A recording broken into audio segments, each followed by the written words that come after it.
All right, I'll go ahead and get started. So thanks everyone for joining. My name is Julia. I'm a product manager at Protocols.io. We also have my colleague Emma. She's here in the background. She'll be monitoring questions and might pop on at the end as well to answer questions. So today we're going to be talking about getting credit for method development with Protocols.io. I'll talk about publishing methods and how that can really facilitate impact and recognition for your work. So a little bit of housekeeping to start off. So I did start recording the webinar and you'll receive a link to the recording and the slides after the webinar, so you can review that later at your leisure. Closed captioning should also be enabled if you choose to use them. We'll also have a Q&A at the end, so about 10 minutes for that. But please add your questions into the Q&A or chat during the webinar as they occur to you. Lastly, if you are interested, we do run other webinars quite regularly. You can also request a one-on-one demo where we can show you Protocols.io and talk about how it could be used in your specific situation. And as a quick agenda, so I'll start off by talking a little bit about reproducibility and modular publishing. If anyone isn't familiar with Protocols.io yet, I'll give a quick recap. We are a open access methods repository. I'll talk about how to publish protocols, how you can link the protocols that you publish on Protocols.io into your publications, and also get protocols peer reviewed. And I will do a short demo at the end to show you how you can bring protocols onto the platform and then publish them and how easy that is. So I'm going to start off by highlighting this article that was published a few days ago, highlighting a big reproducibility project that was being undertaken in Brazil. Now, in some of the other presentations that I run, I talk about the Cancer Reproducibility Project, which was another project that happened around nearly 20 years ago now. And so what this really highlights, I think, is that in the past 20 years, we are still seeing reproducibility as a big issue. And so unfortunately, there hasn't been enough changes to kind of facilitate that change. And so we can see there was a biologist that was interviewed, and that there are a lot of structural weaknesses in the way that we produce, document, and communicate science. And this is where Protocols.io can really help change that. But aside from improving reproducibility of research, there are a lot of other benefits that come from changing how we document and communicate science. And one of these is to ensure that scientists get the appropriate credit and recognition for the work that they do. So for the past 100 years, traditional research papers have been kind of the bread and butter output that has been measured and the main measure of success. But of course, with technology and the internet, we can really shift the way that that's done to be more suitable also to the way that science occurs nowadays. So if you haven't heard about it before, I'd like to introduce the concept of modular publishing. And so this is where a research project is broken down into smaller standalone, outputs or modules. And these are published independently and more often. And then, so these outputs can be things like code, methods, or data. And then they're published independently as they're produced, and then they can be linked into a big key story or publication later on. And this helps to ensure transparency throughout the research process.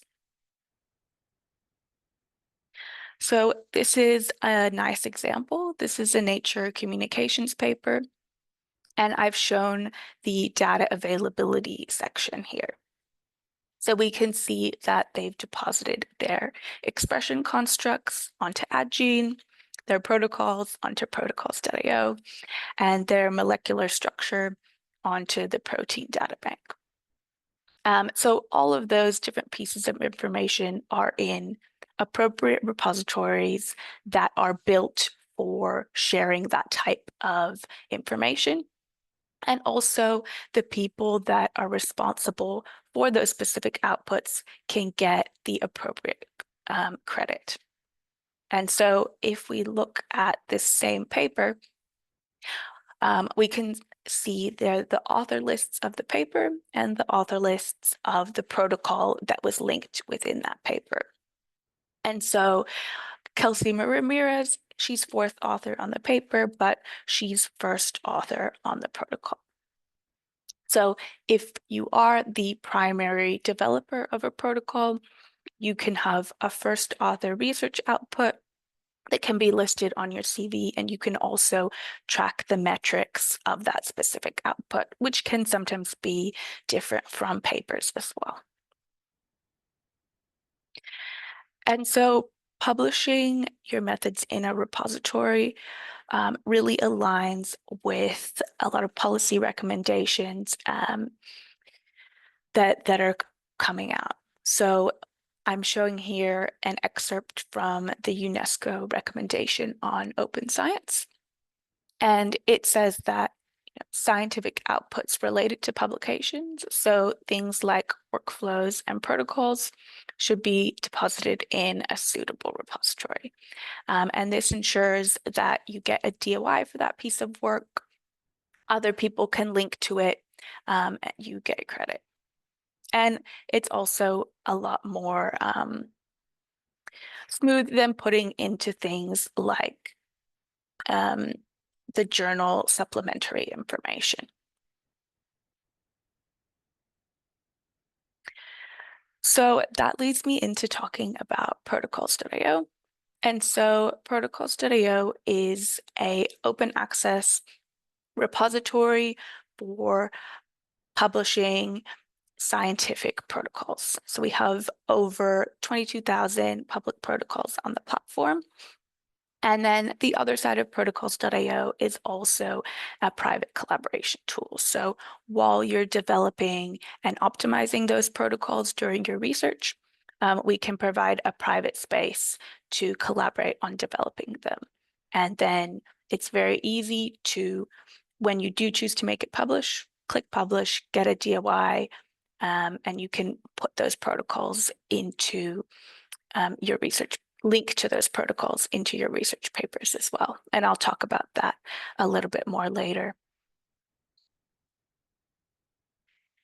But essentially at protocols.io, we want to make it as easy as possible for researchers to share the method details, be that before, during, or after publication. And so protocols.io has really been built for methods and protocols. And so there are a lot of features that make it easy to put in all the information that you need and have it presented in a way that's reproducible and usable by others. So unlike Word PDF documents, the protocols and protocols.io are dynamic and interactive. And if you've used protocols.io before, you will know that.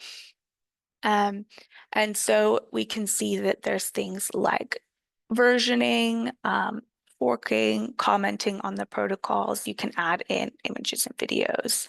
And of course, you can publish and get a DOI for that specific protocol. And that's just showing the commenting there. So when it comes to publishing on protocols.io, there are a lot of different options. So you can choose how you want to share your work and how transparent you want to be throughout that protocol development process. So these are some screenshots from protocols.io, and I'll jump into the platform later as well. But so the first option is to straight off publish your protocol. It's a very short process. So you can see we have about 5 steps that you have to go through to include things like, the authors of your protocol, who are the funders. If you had comments on your protocol when it was private that you want to remove before it's made public, or if you want to publish it to any of the workspaces that are on protocols today. But it's a very easy process to follow. And this will make your protocol available almost immediately, and it will have a DOI that people can link to. So when the protocols are published, they don't go through a peer review process. If you just click this publish button, we do screen them to make sure there's no spam or pseudoscience. So there'll be, maybe a day delay, but then your protocol will be public and available on the platform. The second option is to reserve a DOI. And so, some authors, they want to link the DOI of their protocol in a manuscript that they're going to publish, but they don't want the protocol to be made public until their manuscript's made public. And so you can reserve a DOI, you'll get the DOI for that protocol. You can put that in the methods section of your manuscript, and I'll show what that looks like later as well.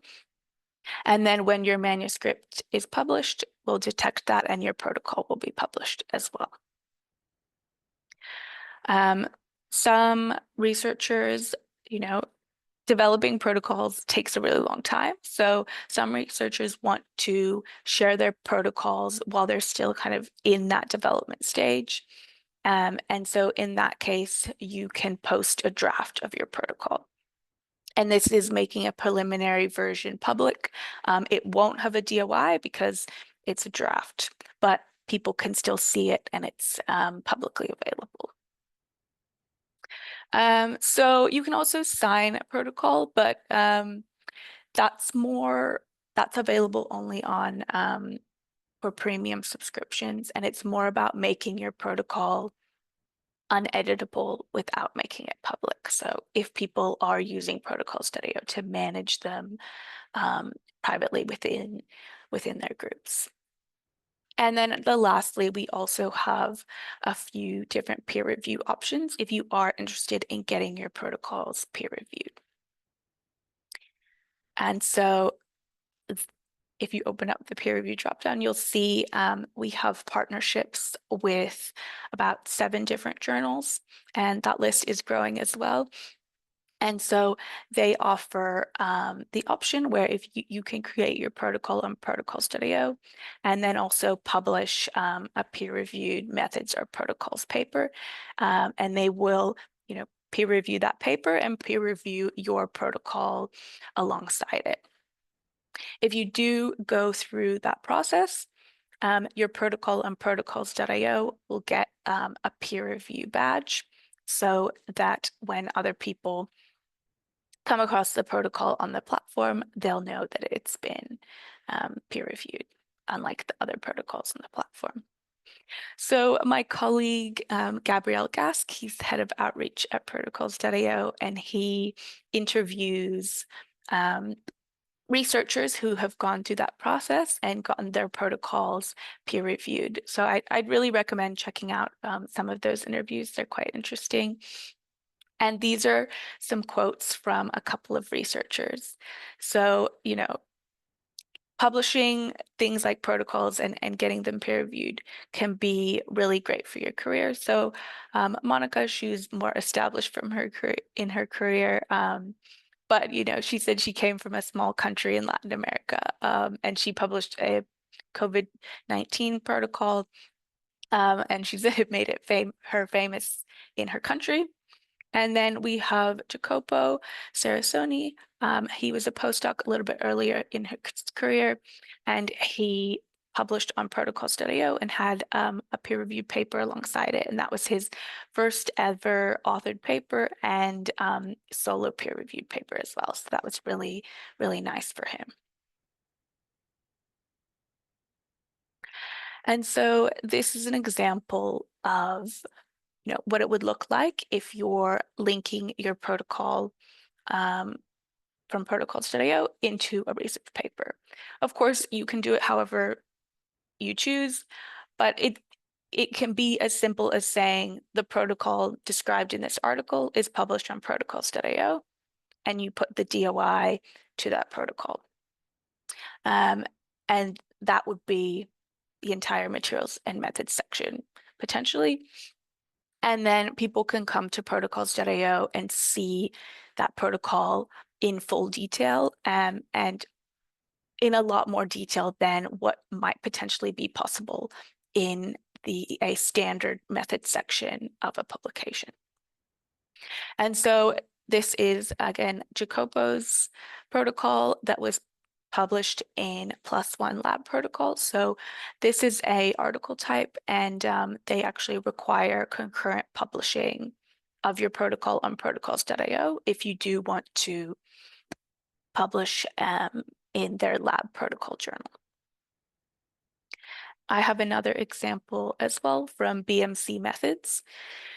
And so again, you can see that the materials and procedures, they said that the protocol is described on protocols.io, and they also included a couple of other experimental details as well in that publication. But people can come to protocols.io and see their peer-reviewed method. And so there's a lot of benefits of publishing separately, publishing protocols separately. And so one of them is increasing the discoverability and reuse of that protocol. And so in some instances, I've got an example here. The protocol in a paper is a specific topic that might be quite distinct from kind of the title of the research paper or the overall story that the publication is conveying. So in this example here, this is a paper and it's on transcriptome sequences for a 3-spine sickleback parasite. And so that is a fish parasite. But within that paper, they link to this protocol, which is a simple RNA extraction protocol. And we actually saw this interaction on formerly Twitter, where someone was looking for an RNA extraction protocol for primary cortical neuron cultures. And then another researcher said, check out this basic Trizol protocol. And I think what this is illustrating is that this researcher was looking for a protocol for primary cortical neurons, which are quite different from a fish parasite. But they both used an RNA extraction protocol. So when the protocol is published separately and has, title and discoverability for a specific topic, it can be more findable by other researchers. And all the protocols on protocols.io are, indexed in Google Scholar. People find them via Google search. About 60% of the traffic to protocols.io comes from Google. So people are coming and discovering the protocols on protocols.io.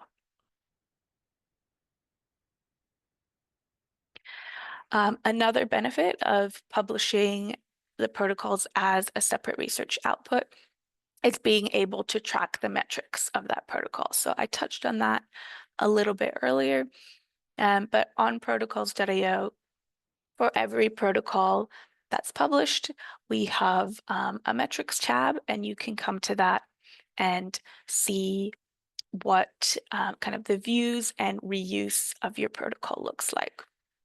So you can see how many people are viewing it over time. You can see who on protocols.io is bookmarking it, who's creating forks. So if you aren't familiar with working concept, that's when someone could come, they create a copy of that protocol, modify it for their own specific circumstances. It might be a different cell line, a different piece of equipment. And then if they do publish that, it's always linked back to the original protocol.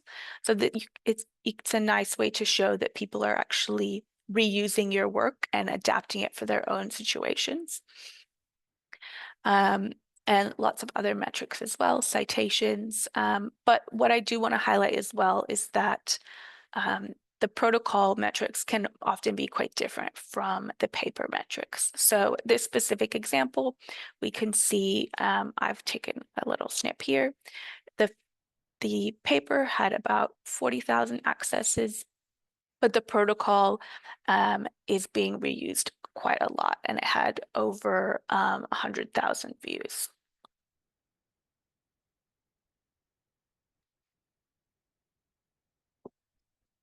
It's also a really nice opportunity for early career researchers to get visibility and opportunities. So you can publish protocols on protocols.io alongside research papers, but you can also publish them independently of a research paper. So kind of like a preprint.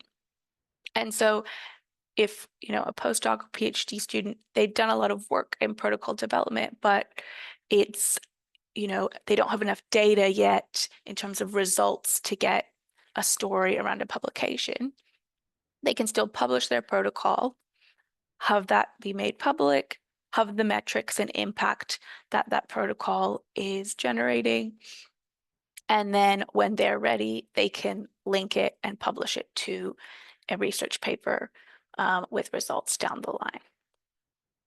And so this is a nice quote from John Barrows, who's a postdoc. This is again from the interviews that my colleague does.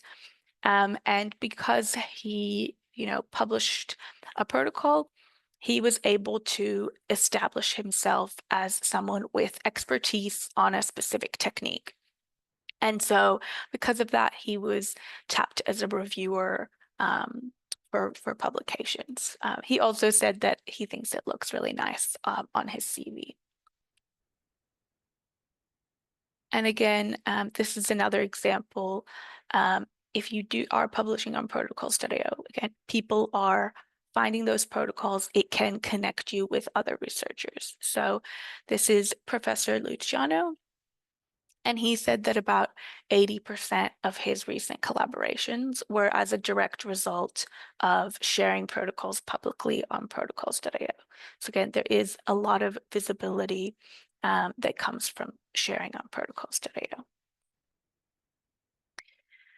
So now I will move on to the protocols.io platform and show you how you can give an overview of how you can draft a protocol in protocols.io, import it from a Word document, and then publish it. And then I'll show you a published protocol as well, and some of the features of it. So let me open up my other window.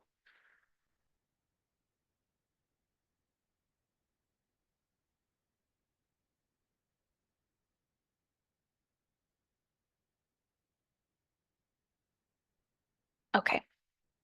So if you already have an account on protocols.io, you'll be familiar with the file manager and workspaces.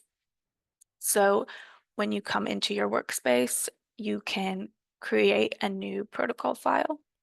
So you can either create a new blank protocol, or if you already have your steps and method drafted in a Word or PDF document, you can import that document into protocols.io. And so that will convert it into the dynamic stepwise format on protocols.io. So this is what a blank protocol looks like. I can then, make a new step, type in step 1, and then draft my steps from there.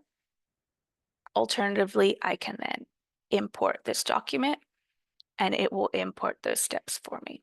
So I have an example.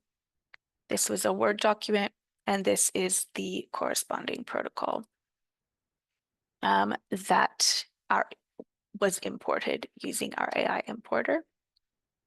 So we can see there's the different sections and different steps. Once you have your protocol in this format, and it's ready for you to post a draft or make it public, you can then publish it. So you can go to View and then see the publishing options along the top. And so if I click Publish, it will take me to that publishing workflow. I'll go through the 5 steps, and then it will submit the protocol for publication.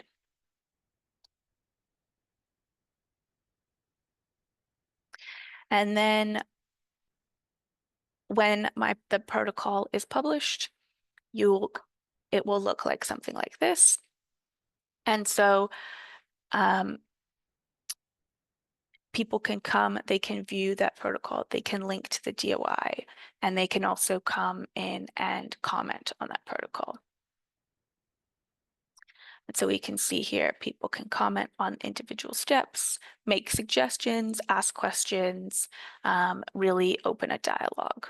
This is quite a popular protocol. Not all of them have over 1,000 comments, but the authors really encourage community engagement on this protocol. If you publish your protocol, you want to make changes or updates to the protocol, you can do that as well. So this protocol has multiple versions. If you want to create a new version, you can come here, click New Version. So the only people who can create new versions are authors or owners of a protocol. So you could create a new version of your protocol. Maybe you made changes to step 12 and now it works better. You can make those changes, make it public, and those versions will be tracked automatically. And then I can also come down and see those metrics that I was talking about earlier as well, to see, how many people are viewing it, and what publications have cited my protocol as well. So that's a quick overview of publishing and a public protocol on Protocol Studio. I will move back into the slides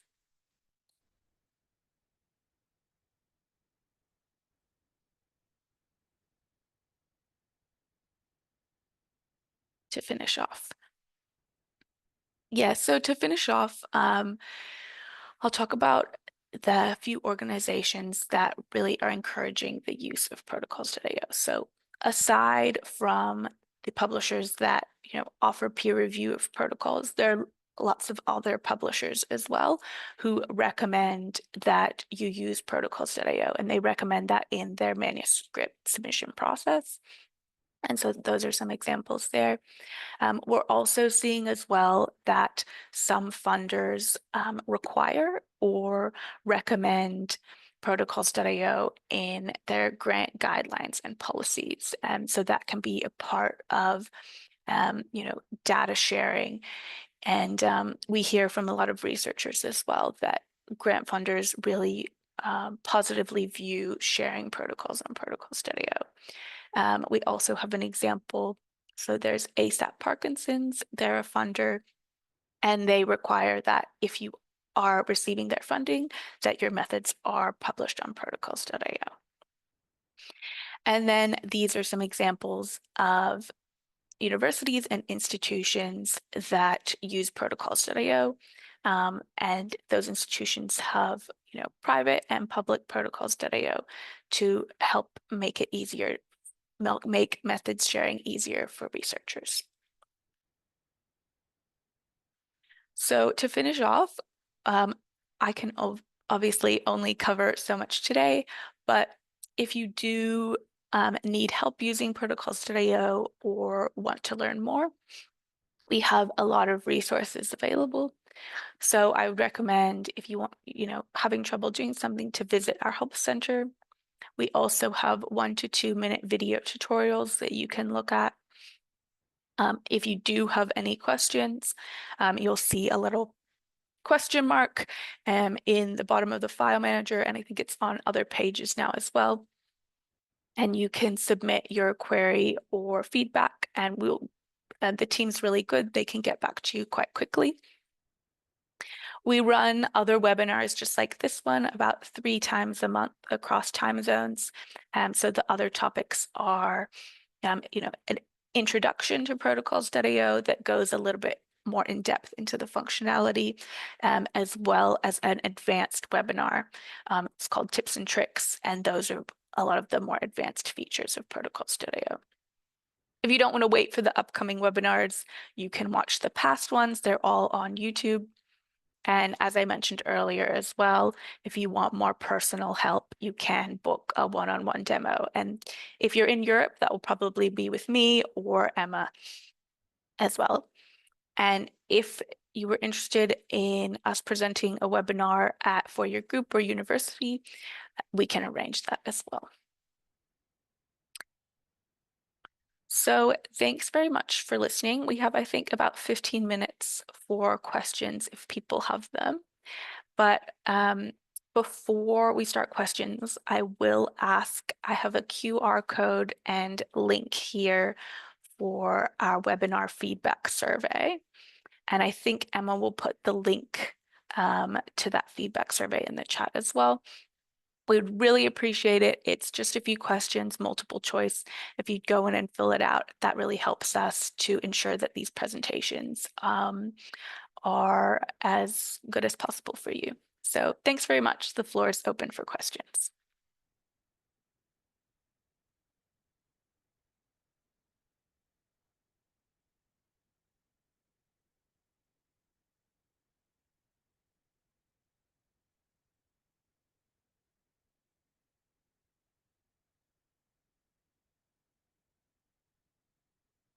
And I can see Emma's put the links to those, the help pages that were on the previous slide as well.